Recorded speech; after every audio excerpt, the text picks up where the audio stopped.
This happened when I was about 17. Some friends and I had decided to take a trip to Black Hollow Gorge, a deep, shadowy ravine hidden in the Appalachian Mountains. I'm 19 now, and I can still remember every detail of that experience as if it happened yesterday.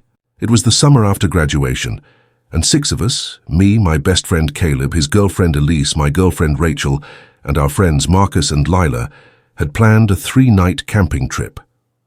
We were all eager to escape the monotony of our small town and spend some time in the wilderness. We arrived at the gorge just before sunset. The air was thick with the scent of pine and damp earth, and the towering cliffs cast long, jagged shadows over the forest floor.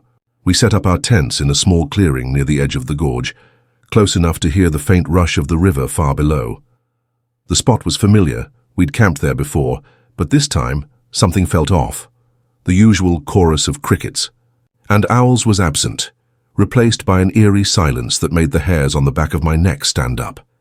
We unpacked our gear and started a fire, more for comfort than warmth. The flames crackled and spat, casting flickering light on the trees around us. After dinner, we decided to explore the gorge. The path down was steep and treacherous, but we were young and reckless, laughing as we slipped on loose rocks and grabbed onto tree roots for balance. When we reached the river, the water was icy cold, its surface reflecting the pale light of the moon. We waded in, shrieking and splashing each other, the tension from earlier momentarily forgotten. But then, about an hour in, I felt it, a sudden, inexplicable dread that made my stomach churn. I froze, my feet sinking into the silt at the bottom of the river. Something brushed against my leg, something smooth and cold like the touch of a hand. I yelled for everyone to get out, my voice cracking with panic. They scrambled onto the shore, dripping and wide-eyed, just as Marcus let out a shout.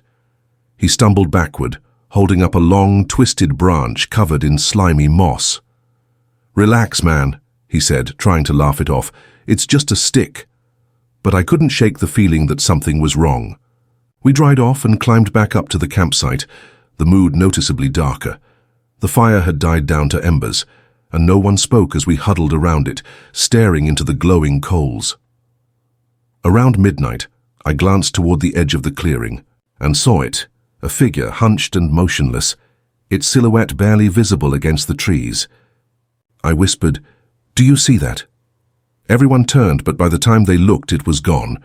I tried to convince myself it was just my imagination, but then, as we lay in our tents, I heard it.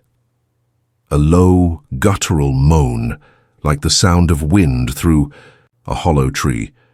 It wasn't coming from any of my friends. My heart pounded as I unzipped the tent and stepped outside, flashlight in hand. The others followed, their faces pale in the dim light. And then we saw it. The creature stood at the edge of the clearing, its body twisted and emaciated, its skin a sickly, translucent white that seemed to glow faintly in the moonlight. It had no eyes, just deep, hollow sockets, and its mouth was stretched into a grotesque, toothless grin. Its limbs were unnaturally long, its fingers ending in sharp, claw-like nails that scraped against the ground as it moved. For a moment, it just stood there, swaying slightly, as if it were listening to something only it could hear. Then in one horrifying instant, it turned its head toward us and let out a sound, a high-pitched, gurgling wail that seemed to echo through the trees. It dropped to all fours and lunged, moving with terrifying speed. We screamed and scattered, diving into our tents and zipping them shut. I lay there, trembling, as the sound of its claws scraping against the fabric of the tent filled my ears. And then, just as suddenly as it had appeared, it was gone. We didn't sleep that night. At first light, we packed up our gear and left, too shaken to even speak. To this day, I don't know what that thing was.